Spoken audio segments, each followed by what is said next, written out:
Well, big night tonight for the Jones family. They have taken out the Albury Cup with Glenledi Elvis. Ellen and Blake, congratulations to you both. Firstly, Ellen, what a win. I couldn't believe it. I actually sat on the ground and put my hands in my face because I just couldn't believe it.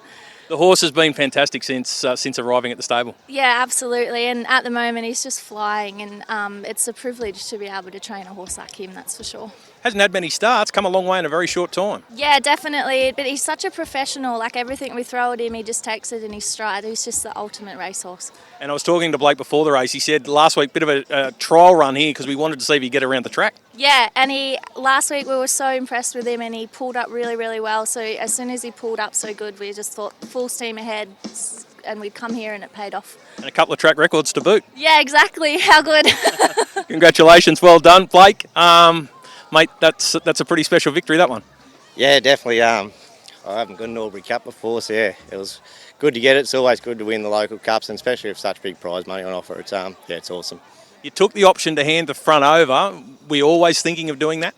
I was probably more inclined to hand up to that than what I was Dave Moran's fella earlier. I just sort of I probably did a bit more work than I wanted to then, but I sort of thought if I let Dave's horse go real easy, I definitely wouldn't catch it. But sort of that fella, I thought if I let him go, then Dave might come around and put a bit of pressure on and sort of help us a bit.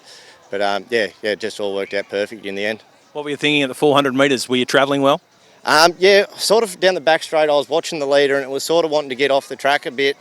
And I sort of thought it might have happened up the home straight. So I probably could have nearly grabbed hold a little bit and come 3 wide, but we're really rolling around that last corner. So I just rolled the dice and just hoped that leader got to that straight and drifted out. And he sort of did as soon as we straightened, he sort of wobbled out a couple of strides. And yeah, I knew there was enough room for me to get through. And yeah, it worked out perfect. Your bloke gave a pretty good kick too once he got into that gap. Yeah, definitely. I've sort of had home, he probably works better with a sit, and we've always sort of had the thought that he'd go all right with a sit, but he's just such a good leader and such a strong big horse, and sort of down in them lower grades, we've just happened to drive him that way. So it's probably our first chance really to drive him like that, and yeah, it paid off. Will we see you guys at Goulburn now that he's won one? Yeah, we'll definitely have to give it a think about it, that's for sure.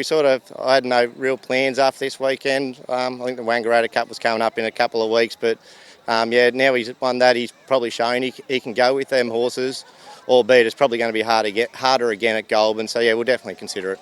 And a nice win for you with everything you're going through with your family at the moment. Yeah, definitely. Grandpa's not in the best health, so yeah, it's good to get that win for him. And yeah, he's probably the one. Well, he is the one that got me into horses, and yeah, without him, I definitely wouldn't be in this game. And yeah, he's got me to where I am. Congratulations, well done. Thank you. There they are. They are the power couple down here in the south of New South Wales. Another big win in the Albury Cup for Ellen and Blake.